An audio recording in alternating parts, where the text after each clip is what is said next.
ছাত্রী তোমরা বর্ধমান ইউনিভার্সিটিতে পড়াশোনা করো, যাদের BA third semester political science SSC paper আছে, তাই তোমাদের কালকে এক্সাম আছে। তাই তোমরা লাস্ট মিনিট এই প্রশ্নগুলো খুব ভালো করে করে যেও।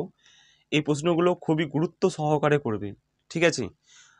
প্রথম যে পেপারটা আমি সাজেশান দিচ্ছি, লক্ষ্য করো যে ইলেকটোরাল প্র্যাকটিসেস অ্যান্ড প্রসিডিওরস, এই পেপারের যে 2 নম্বর প্রশ্নগুলো আমি তোমাদের রেখেছি, সেই প্রশ্নগুলো ভালো করে লক্ষ্য করো, এই প্রশ্নগুলো ভালো করে করে যেও। প্রথম প্রশ্ন, দীনেশ গোস্বামী কমিটির নির্বাচনী সংস্কার সংক্রান্ত দুটি প্রস্তাব উল্লেখ করো 2 নম্বরে।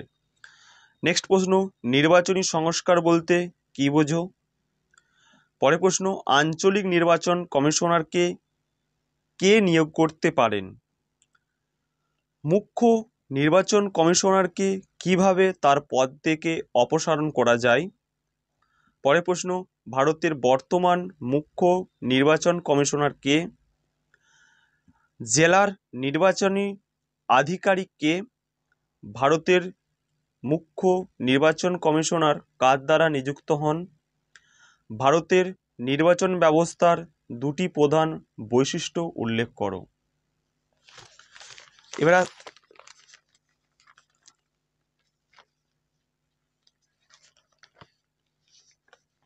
এবারে করবে তোমরা 2 নম্বরে আর কিছু প্রশ্ন বলে রাখছি, যে সাধারণ নির্বাচন ও উপনির্বাচনের মধ্যে পার্থক্য লেখো। কোন সংবিধানে সংশোধনীর ফলে রাজ্য নির্বাচন কমিশন গঠিত হয়? ভারতের লোকসভার সদস্যরা কিভাবে নির্বাচিত হন? ভারতের সংবিধানের কোন ধারায় নির্বাচন কমিশন গঠনের উল্লেখ রয়েছে? আর একটা প্রশ্ন করবে, ভারতের নির্বাচনী সংস্কার সংক্রান্ত যে কোনো দুটি কমিটির নাম লেখো। পরের প্রশ্ন, ভারতের নির্বাচন কমিশন কিভাবে গঠিত হয়? ভারতের সংবিধানের নির্বাচন কমিশনের স্বাধীনতা কিভাবে সুনিশ্চিত করা হয়েছে তার দুটি পদ্ধতি উল্লেখ করো। ভারতের নির্বাচিত কমিশনের কতজন সদস্য আছেন? কার দ্বারা তারা নিযুক্ত হন? নির্বাচনী সংস্কারের জন্য গঠিত দুটি কমিটির নাম লেখো। ভারতের মুখ্য নির্বাচন কমিশনারকে নিয়োগ করেন কে? ভারতের প্রথম নির্বাচন কমিশনার নাম কি? নির্বাচন কমিশনের দুটি প্রধান কাজের উল্লেখ করো। নেক্সট প্রশ্ন, ভারতের সংবিধানে কত নম্বর ধারায় সার্বিক প্রাপ্তবয়স্কর ভোটাধিকার স্বীকার করা হয়েছে এবং কোন ধারায় নির্বাচন কমিশনের কথা বলা হয়েছে? প্রশ্নটা আমি আরেকবার রিপিট করছি, ভালো করে লক্ষ্য করে প্রশ্নটা, শেষ 2 নম্বরের প্রশ্ন। ভারতের সংবিধানে কত নম্বর ধারায় সার্বিক প্রাপ্তবয়স্ক ভোটাধিকারের স্বীকার করা হয়েছে এবং কোন ধারায় নির্বাচন কমিশনের কথা বলা হয়েছে? একটা কথা তোমাদের বলে রাখি, নির্বাচন কমিশনার, এই যে ধরো আমাদের সামনে যে লোকসভা ভোট আসছে, সেই লোকসভা ভোটে পুরোপুরিভাবে আমাদের যে মুখ্য নির্বাচন কমিশনার, ঠিক আছে, মুখ্য যে নির্বাচন কমিশনার, সে মুখ্য নির্বাচন কমিশনারকে নিয়োগ করেন হচ্ছে ভারতের রাষ্ট্রপতি নিয়োগ করেন। এবার নির্বাচন কমিশনের কাজ কি? নির্বাচন কমিশনের কাজ হচ্ছে বিভিন্ন বিভিন্ন রাজ্যের কি হয়, প্রত্যেক নাগরিকদের ভোটার তালিকা প্রস্তুত করা, সংশোধন করা। এবার ধরো যাদের 18 বছর বয়স হয়ে গেছে তাদের কি নতুন করে নাম নথিভুক্ত করা, ভুল সংশোধন করা, এগুলো হচ্ছে নির্বাচন কমিশনের কাজ। আর কি কাজ আছে, বিভিন্ন রকম যারা প্রার্থী হবে তাদের বিভিন্ন রকম নমিনেশন ফাইল করা, নমিনেশনের বিভিন্ন রকম জিনিস থাকে, সেই নমিনেশন করার সময় বা নমিনেশন জমা দেওয়ার সময় তার আয় ব্যয়ের হিসাব, তার জমি সম্পত্তি, এছাড়াও কোনো ফৌজদারি মামলা, দেওয়ানি মামলা, সব রকম নির্বাচন কমিশনকে সে কী করে, নথিপত্র দেয়। নির্বাচন কমিশন কী করে বলো তো? নির্বাচন কমিশনার সেই বিষয়ে সেই বিষয়ে কী করি আস্তে আস্তে পদক্ষেপ নেয়। কোনো কিছু আইনি পদক্ষেপ, যেমন ধরো কোনো ফৌজদারি মামলার সঙ্গে জড়িত আছে নাকি, কোনো বিকৃত মুশকিল কিনা, সব বিষয়গুলোই নির্বাচন কমিশন দেখা করে।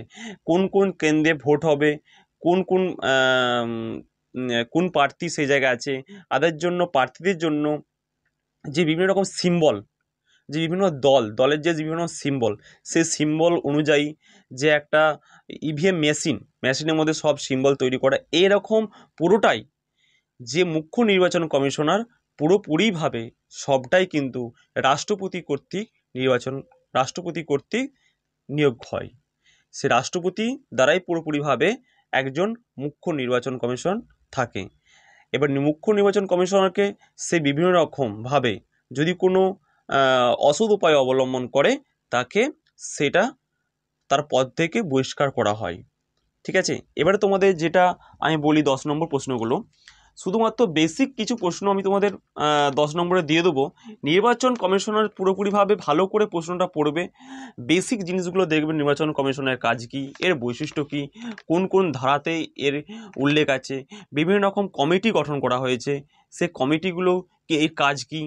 ঠিক আছে, এবার আসি তোমাদের যে 10 নম্বর প্রশ্নগুলো কি, সমকালীন ভারতে নির্বাচনী সংস্কারের কোনো জরুরি প্রয়োজনীয় আছে? মানে সমকালীন ভারতে যে নির্বাচনী সংস্কারের কোনো কি জরুরি প্রয়োজনীয়তা আছে বলে মনে করো তুমি? তোমার উত্তরের সপক্ষে যুক্তি দাও। মানে সমকালীন মানে কি, এই সময়ে যে নির্বাচন, যে কোনো সংস্কার, নির্বাচনের যে একটা প্রসেস বা প্রক্রিয়া, কোনো জরুরি প্রয়োজনীয়তা আছে বলে তুমি কি মনে করো? তোমার উত্তরের সপক্ষে যুক্তি দাও। এটি প্রথম প্রশ্ন। রাজ্য নির্বাচন কমিশনারের কার্যাবলী আলোচনা করো। একটা রাজ্যের, আমাদের ধরো রাজ্যের একটা নির্বাচন কমিশন বলতে আমাদের বিধানসভা ইলেকশন হবে, সেই বিধানসভা ইলেকশনে একজন রাজ্যের নির্বাচন কমিশনার থাকে। সে কি করে, রাজ্যের বিধানসভা ভোটের সে পুরোপুরিভাবে বিভিন্ন যে বিধানসভার কেন্দ্রের প্রার্থীদের সব কিছু বিষয় যাচাই করে তাদের নমিনেশন দেওয়া, ভোটার তালিকা তৈরি করা, তা এমনকি ভোটের রেজাল্ট অ্যানাউন্সমেন্ট করা, তাকে সার্টিফিকেট প্রদান করা, পুরোটাই হচ্ছে রাজ্য নির্বাচন কমিশন করে। আর এইটা কি সারা ভারতবর্ষে ভোট হচ্ছে, এ হচ্ছে মুখ্য নির্বাচন কমিশনার। মুখ্য মানে একবারে হেড। ঠিক আছে, সেটা রাষ্ট্রপতি কর্তৃক নির্বাচিত হয়। নেক্সট প্রশ্ন, নির্বাচন সংস্কার সম্পর্কিত নির্বাচনী সংস্কার সম্পর্কিত ভেঙ্কট চেল্লাইয়া কমিশনের সুপারিশগুলি উল্লেখ করো। নেক্সট প্রশ্ন, ভারতের সংবিধানে নির্বাচন কমিশনের স্বাধীনতা কতদূর সুনিশ্চিত করা হয়েছে? যে ভারতের সংবিধানে নির্বাচন কমিশনের যে স্বাধীনতা কতদূর নিশ্চিত করা হয়েছে, যে একজন নির্বাচন কমিশনার সেই যে স্বাধীনভাবে কাজ করবে, তার স্বাধীনতাটা কতদূর পর্যন্ত বিস্তৃত হয়েছে। ঠিক আছে, নেক্সট প্রশ্ন, নির্বাচন কমিশনের স্বাধীনতা ও নিরপেক্ষতা রক্ষার জন্য ভারতীয় সংবিধান কি কি ব্যবস্থা গ্রহণ করা হয়েছে? যে একজন নির্বাচন কমিশন সে যেন স্বাধীনভাবে একটা নির্বাচন প্রক্রিয়াটাকে পুরোপুরিভাবে সে যাতে চালনা করতে পারে, তাই কি কি তার সংবিধানে কি কি ধারায় বলা হয়েছে, সে কি করতে পারবে, তার কি করা চলবে, কি করতে পারবে না, সে পুরোপুরিভাবে ভারতের সংবিধানে এটা আমাদের লিপিবদ্ধ করা আছে। এবার আসি 5 নম্বর প্রশ্ন, ভারতের মুখ্য নির্বাচন কমিশনারের ক্ষমতা ও কার্যাবলী সংক্ষিপ্তভাবে আলোচনা করো। এই প্রশ্নটা একটু ভালো করে করবে। নির্বাচন কমিশনের গঠন আলোচনা করো। নেক্সট প্রশ্ন, ভারতের মুখ্য নির্বাচন কমিশনের ভূমিকা আলোচনা করো। নেক্সট প্রশ্ন, নির্বাচনী সংস্কারের জন্য দুটি সুপারিশ লেখো।